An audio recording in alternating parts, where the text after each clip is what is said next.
Guys, ఈరోజు అయితే French fries చేస్తున్నాము. అయితే ఆలు కట్ చేసుకోవాలి. చూడండి మేము ఎన్ని ఆలు కట్ చేసుకున్నాం.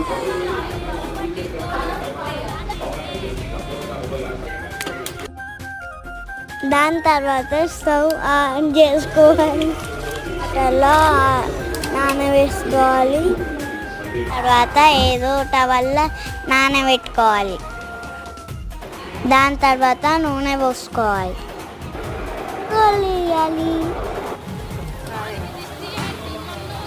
తర్వాత ఒక గిన్నె వేసుకొని సాల్ట్ వేసుకొని mixing mixing mixing mixing mixing mixing taste అయితే అదిరిపోయింది. Bye bye bye.